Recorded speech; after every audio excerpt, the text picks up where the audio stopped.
I'm Andrew Budd. I'm the Global Chair of the MEF, the Trade Association of the International Mobile Content and Commerce Industry.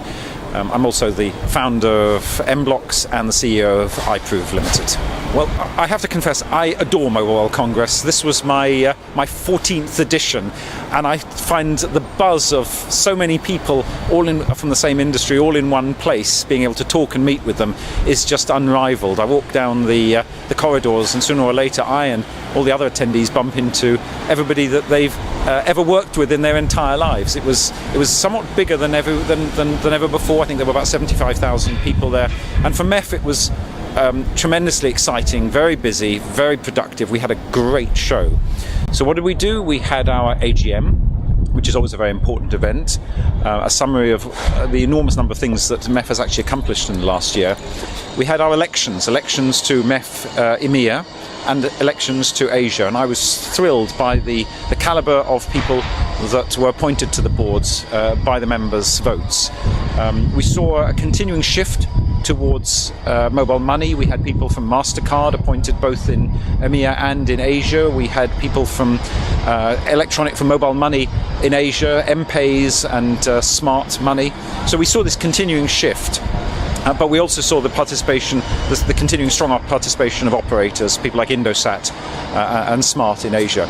So a very strong board, and we had the MEF Connects party, which has by now consolidated itself as the absolute premier, mustn't miss social and networking event of Mobile World Congress. I think that people were fighting unsuccessfully to get in. But it was an extraordinary event, both because of the networking opportunities and because of the entertainments put on by the sponsors, by Amex and Tim Wee. So from that point of view, it was great. We had board meetings, we had member meetings.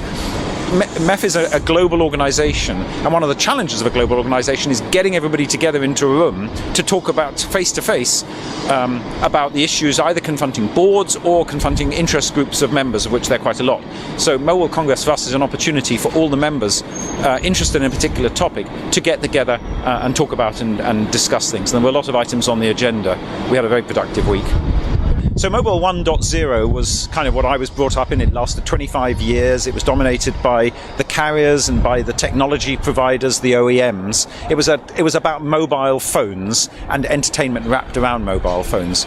The advent of the smartphone from 2007, 2008 onwards marked the end of that era, and we went into what might be called Mobile 2.0, which was a world of rapid change of the apps economy, dominated really by the megafauna of Silicon Valley, by Google, by Apple, by Facebook, a number of very large players.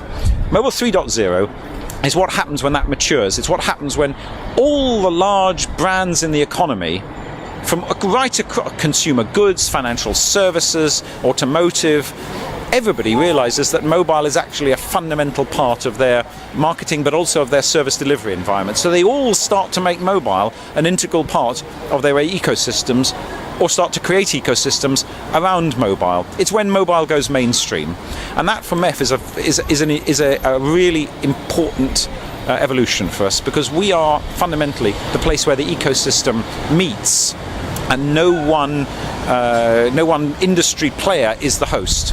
We're all able to meet and network and connect. And so this evolution into a number of interconnected, interacting ecosystems is the moment when MEF really comes into its own as the place where the traditional powerhouses of the industry, like the carriers and the OEMs, the more recent powerhouses, the megafauna, the innovators in the digital age, and the wider economy can all come together and figure out new ways of interacting and new ways of innovating. Well, one of the strongest themes was the extension of the smartphone model, and therefore the smartphone ecosystem, into the next 2 billion people. You know, in Mobile 2.0, the smartphone was very much a rich economy phenomenon. Now, at this show, it was very clear that the next phase of evolution, in which everybody gets smartphones, is beginning, and we saw that both from the statements by operators about their investment in 4G and the plethora of rather superb low-cost smartphones that we saw being launched or announced.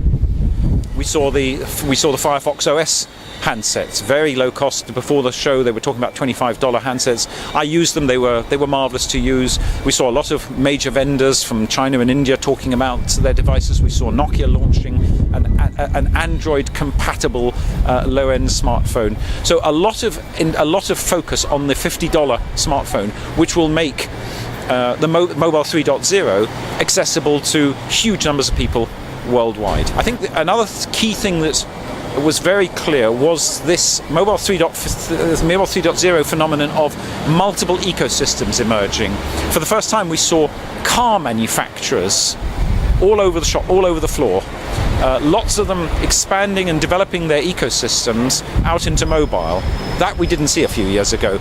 Maybe there'd have been technology presentations, now it was about ecosystems. We saw consumer goods vendors, the smart gear and the wearables was obviously a theme. We saw connected homes. So a lot of areas in which, and a huge presence by mobile money.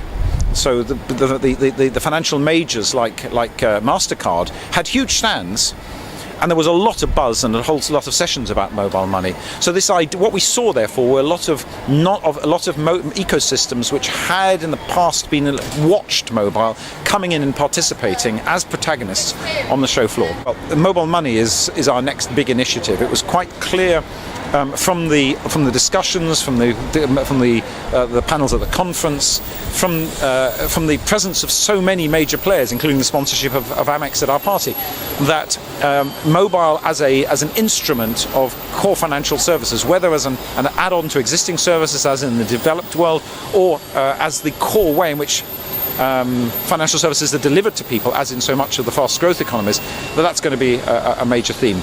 The other thing that we are going to focus on greatly this year is this whole topic of innovation and disruption. Look, when MEF was founded, one of the key things that we had to put in place were methods to stop small companies bothering the large organizations who were behind MEF and wanted to make MEF big and successful.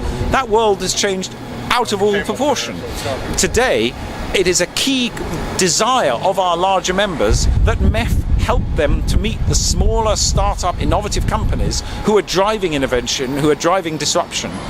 And the small companies see MEF as being a very important way to interact constructively and find partners in the larger companies. At our AGM, Giles Corbett, who has created what is effectively a skunkworks startup deep within Orange, talked very eloquently about about the difference in approach and the difference in measures necessary to create the sort of innovation that today's Mobile 3.0 needs within the context of the traditional players. So MEF has already made a good start. In our events last year, we had some very successful innovation hours or innovation days in some cases, in which small startup companies got the chance to pitch and interact with the large companies. This was very much appreciated. We're going to be doing much more of that kind of facilitation this year because our members want it, whether they're based here in London, whether they're based in Silicon Valley, whether they're based on that famous street coming out of Nairobi, whether they're in South Africa or in Turkey or in Sao Paulo. These are where the innovations are taking place. And MEF, I think, can contribute mightily to the processes that we heard so much about at Mobile World Congress of continued innovation and disruption in an industry which is growing so fast that, whatever they may say, nobody quite knows what's coming next.